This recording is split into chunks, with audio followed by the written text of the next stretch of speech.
Bom, essa semana teve o draft da NBA e tal.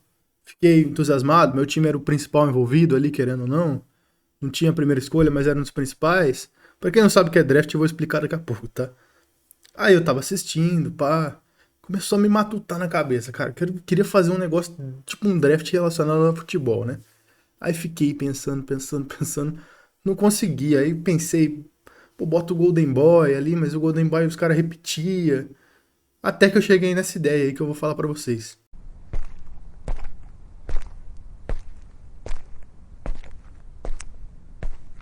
Bom, pra quem não acompanha esportes dos Estados Unidos em geral, né, que todos têm draft, pra quem não sabe o que é, eu vou dar uma explicada bem por cima aqui. Na NBA, na NFL, na NHL e na MLB, que são as ligas de futebol americano, de basquete, de hockey, não tem contratação, não tem transferência. O time não chega lá e compra o outro jogador. É tudo trocas e para os jogadores novos chegarem na liga, alguém tem que. Eles têm que ser selecionados num negócio que se chama draft. Todo ano, os jogadores que se elegem não pode repetir. Por exemplo, esse ano foi o Victor Wembanyama, um francês, foi o principal, o primeiro escolhido. Mas se ele não fosse, no ano seguinte ele não poderia se candidatar de novo a entrar na liga. E aí os times vão lá, selecionam esse cara e ele entra como jogador da NBA. Aí ele pode ser trocado, né? Como não tem transferência, eles fazem trocas na NBA. Um jogador vai para outro time sendo trocado por outro, ou por escolhas também. E aí eu queria fazer isso com futebol, né? Mas eu pensei, cara, falei, putz, Golden Boy. Quase que eu fiz o Golden Boy, mas aí depois veio essa ideia. Porque o Golden Boy também eu não achei antes de 2008. O mais antigo que eu achei foi de 2008. Queria fazer uns mais antigos. Aí eu vim com essa ideia. Eu peguei os jogadores nascidos num ano, botei eles com 19, que é a idade mais ou menos que se entra, a maioria dos jogadores se candidatam ao draft, né? E coloquei ele, essa geração, por exemplo, que eu vou falar de hoje. Eles são nascidos em 85, então em 2004 eles tinham 19 anos. Aí eu falei, como é que eu vou definir essas escolhas, né? Eu botei por valor de mercado. Fui no Transfer Market, joguei os jogadores por valor de mercado. Naquela época eles têm o top 10 para ter mais ou menos uma ideia como é que seria um draft naquela época. E no final, vou falar de um por um, vou falar dos que não entraram e vou fazer um redraft, que é falar como seria se os times pudessem escolher hoje esses 10 jogadores que nasceram nesse ano, de 1985. Pode ser que vire uma série aqui no canal. Vamos começar já. Bom, como eu falei, jogadores seria o draft de 2004 do futebol. Eu não vou falar time, nada, porque aí seria imaginar demais, né? No draft são 58 escolhas, né? Eu peguei só o top 10 aqui. Em décimo lugar, seria o Raul Albiol. Tava no Getafe na época, valia 800 mil euros. Em nono lugar, o Jesus Navas, valia 2 milhões e meio de euros. Tava no Sevilha na época. Em oitavo lugar, tem um porém ali. Eu não achei o valor dele em 2004, não tinha no Transfer Market. Mas em 2006 era 10 milhões, então eu fiz mais ou menos o cálculo. Ele seria um pouco acima do Jesus Navas, que é o Rafael Sobis. Já arrebentava em 2004 no Brasileirão, no Inter, com 19 anos, já era um dos principais jogadores, fazia gol em Grenal e tal. Sétimo, a mesma coisa, o Rafinha, lateral. Não tinha o valor também, mas em 2005, pouco antes, já era 4 milhões e meio. Então diminuiu um pouquinho, ele ficou em sétimo. Ele joga muito em 2004 também, leva o Coxa para a Liberta naquela campanha como um dos principais jogadores. No ano seguinte vai pro Schalke. Podolski, valia 3 milhões e meio no Colônia, é o sexto lugar. Calu, Solomon, que jogou né, no Botafogo, quinto lugar, 5 milhões, jogava no Feyenoord. Juan Fran, 6 milhões, jogava no Real Madrid, quarto lugar. Terceiro, o Diego Ribas, 10 milhões, jogava no Porto. Esse seria embaçado, hein? Ser o terceiro melhor dessa geração. Cristiano Ronaldo, segundo lugar, tá? Segundo, 18 milhões, já jogava no United. O primeiro lugar era o Wayne Rooney, 37 milhões, cara. Jogava no United também. Tinha acabado de chegar, inclusive. 37 milhões, bicho. Eu peguei essa classe justamente por isso, né? Tem uns caras ali que eu vou falar daqui a pouco. São os caras que não entraram no top 10 por causa do valor, que eles tinham um valor menor ou não tinham valor, não conseguia achar o valor. E eu acho que seria menor que o do Albiol ali, que foi o 10º. Os nomes são José Sosa, da Argentina, era muito promissor na época. Peguei uns caras que eram promissores, todo mundo lembra, assim, que o cara era promissor, ou que hoje em dia o cara é bom, né? Thomas Vermaelen, zagueiro. Ashley Young. Debuchy, lateral francês. Luka Modric. Luka Modric não valia 50 mil euros, cara. Né? Foi bizarro a hora que eu fui buscar. Roberto Soldado, atacante do Vila Real. Steve Mananá, goleiro francês, jogou Copa e tal. Gignac, atacante que hoje tá no Tigre, fez gol no Palmeiras lá no Mundial. Também era muito promissor na época. Fernando Llorente, fez aquele gol do Tottenham lá contra o City, levou o Tottenham pra semi da Champions. Alexander Kolarov, lateral da Roma, lateral esquerdo, na época também era um dos melhores. Ali, não no começo, mas quando ele tinha uns 23, 24, ele era, se esperava que ele ia ser o lateral da geração e não foi. Lohan Koscielny, zagueiro do Arsenal também. Quem assistia a Premier League antigamente vai lembrar. Gary Cahill, esse aqui, cara. Eu fui buscar depois pra ver como é que seria mais ou menos que os gringos ranqueavam essa geração, né, dos jogadores nascidos em 85. Aí eu caí no vídeo do inglês, né? Inglês falando de futebol, velho, não dá. O cara botou o Gary Cahill em terceiro, velho. Olha os nomes que eu tô falando. O cara botou em terceiro. Em terceiro. Não dá, cara. Ele botou, se eu não me engano, era Cristiano, Rooney, Gary Cahill e Modric. Felipe Luiz, lateral que tá no Flamengo.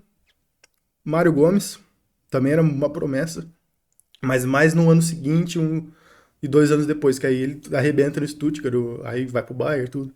Fernandinho, volante do City, que tá no Furacão hoje. Um dos melhores dessa geração aí, mas na época ele tinha 500 mil de valor. Quase que ele entrou, mas não tava no Furacão ainda. Jimmy Briand, esse é um pé de rato, sem tamanho. Na época, ele quase entrou também. Ele foi, acho que tinha mais que o Fernandinho até de valor. Zabaleta, lateral. Não achei o valor, mas seria um cara que poderia até entrar. Ele desponta um pouquinho depois, né? Ele ainda estava na Argentina nessa época aí. Antônio Valência, lateral do United, equatoriano. Lavezzi. Esse, ele foi despontado tarde, né? Então, o primeiro valor dele, ele já tinha 22, 23 anos ainda no futebol argentino, quando eu achei. E o Lassana Diarra, né? O Derra do Real Madrid. Que é aquele áudio lá do Cristiano Ronaldo lá. Se ele te dá a 10 do Real Madrid, tu dá um passe pra ele e ganha 500 mil reais. O Diarra jogou com o Cristiano no Real Madrid com a 10 e não fez nada. Então, essa é a classe. Vamos pro redraft. Quem eu escolheria no top 10 se fosse hoje, né? Em 10º lugar, Ezequiel Lavezzi. É difícil, tá? Depois do top 3, dá uma baixada. Até o top 5 ainda são caras. Top 5, 6, vai. São caras bons. Depois, sexto, sétimo, oitavo, nono e 10º, dá uma baixada de nível boa. 10º Lavezzi, então, desponta tarde. Quando ele chega no Napoli, arrebenta, né? Depois vai pro PSG, joga um pouquinho bem. E aí decai de vez. Em nono, tive que botar o Diego. Não queria botar, mas o que ele jogou na Alemanha dá uma credenciada. Ele foi mais constante que o Lavezzi, por exemplo. Mas seria um baita flop, assim, ele foi querendo ou não, um flop na carreira, né? Ser o terceiro quando tinha Modric, Fernandinho, Cristiano e Rooney, lógico, foram melhores que eles, mas hoje em dia não seria terceiro nunca, né? Oitavo, Mário Gomes. Também mais um que entrou aqui. O Mário Gomes eu gostava dele, mas tipo, ele era constante, era um cara nota 7 constante ali. Por isso que ele vai ficar aqui, foi campeão no Bayern, tudo. Na época do Bayern ele jogou bem, mas nunca foi muito bom assim. Na Fiorentina ele era bom também, mas nada de outro planeta. Sétimo, Podolski. No comecinho da carreira era muito monstro, no Colônia, no comecinho no Bayern. Depois do Bayern ele despencou, né? No Arsenal não jogou nada, na Inter não jogou nada. Mas vai ficar em sétimo, principalmente por esse comecinho aí. Em sexto, Felipe Luiz. Esse, querendo ou não, cara, teve uma época do Atlético do Simeone lá. Felipe Luiz foi considerado um dos melhores laterais esquerdos do mundo. Então não tem como ele ficar de fora. Top 6 ali, ele ainda é um dos caras que, pô, foi o melhor da posição na época. Os outros de trás, não, cara. Essa geração foi muito fraca. Vai ter gerações aqui que eu vou fazer. 87, que teve Messi, Benzema, Suárez, um monte de craque. Teve É 92, né, se eu não me engano, que é Neymar, Casemiro, um monte de craque também. Tem as muito mais pra frente, né? Tem muitas gerações ainda que pô, são melhores que essa. É que essa me pegou muito o Rooney disparadaço na frente, cara. E os ingleses, tem inglês que acha que o Rooney é segundo ainda, velho. Não tem como. Não tem como. Vou explicar mais pra frente. Quinto lugar, Jesus Navas. Também é um cara, foi um dos melhores da posição na época. Joga até hoje. Hoje é lateral. Ele era um meio aberto, virou lateral. Jogou bem no City, né? Não na época do Guardiola, mas antes. Com o Pellegrini e tal. Na época do Agüero, que o City era bom também. Quarto, Fernandinho. Tem muito o que discutir, né? Na seleção foi mal, óbvio, indiscutível. Falar da seleção não tem como. Mas é um baita jogador tecnicamente, taticamente. O Guardiola, pô, ama ele. Todos os treinadores gostam do Fernandinho, não é à toa, né? Pra quem acha que o cara é ruim. Não vê a parte tática, né? Quem vê o jogo assiste futebol olhando pra bola e não vê o entorno, né? Terceiro, Wayne Rooney. Aqui, cara, é impossível colocar o Rooney no top 2. É impossível. Eu vou dar meus argumentos daqui a pouco. Mas é impossível. E o Rooney não é craque. Eu defendo essa tese. Eu nunca achei o Rooney craque. Ótimo jogador, chuta bem, chuta forte, finaliza bem, tem um passe ali. Chegou até a jogar como segundo homem de meio campo quando foi aposentado nos Estados Unidos. Mas assim, craque, segundo lugar não dá. Porque quem tá em segundo, Luka Modric. Que seria, pô, se fosse um draft de verdade, seria o maior steal, né, que chama, que é o roubo. Quando o cara sai igual o Jokic, por exemplo, né, na NBA. Saiu em 41 e é um dos melhores jogadores da sua geração, um dos melhores. Da história eu não sei, mas acho que vai ser. Então, o Modric seria um clássico por causa disso, porque ele varia 50 milhões e é um cara, pô, melhor que o Rooney. Ganhou bola de ouro, tudo. E em primeiro, não tenho o que falar, né? É o pai, é o Cristiano, é o homem. Um homem, uma máquina, uma besta enjaulada. Uma 10 do Real Madrid. Não, também não. Você vê que não é só dar 10 do Real Madrid, né? O Diarra jogou com ele e não jogou nada. O Modric já é craque, pô. O Modric é bom. Então, só pra ver como é que vai render esse vídeo aí. Curtinho também, não ficou muito longo, não queria me alongar. Se você gostou, deixa um like aí. Vamos ver a próxima, acho que eu já vou fazer 87. Acho que eu não vou fazer ordem cronológica, não. É que essa me pegou muito, cara. Eu fui procurar ali, pensei em fazer 87, pensei em fazer 92. Não, e aí olha, cara, o cara botou Gary Cahill, Wayne Rooney lá em cima. Zabaleta também. Zabaleta acho que tava uma abaixo do Modric só. Loucura, loucura, cara. Maluquice. O inglês é muito burro, né, velho? Os caras só pensam no próprio umbigo. É o estadunidense da Europa, né, velho? Nossa, não tem como. Os caras, pra falar de futebol com inglês, eles acham que a seleção deles é a melhor da história, né? Os caras, eles acham que a Inglaterra é pica, pô. Não dá, inglês não dá. Os caras não ganham título há não sei quantos anos, eles acham que eles são os melhores, ainda só porque eles inventaram o esporte. É maluquice, rapaziada.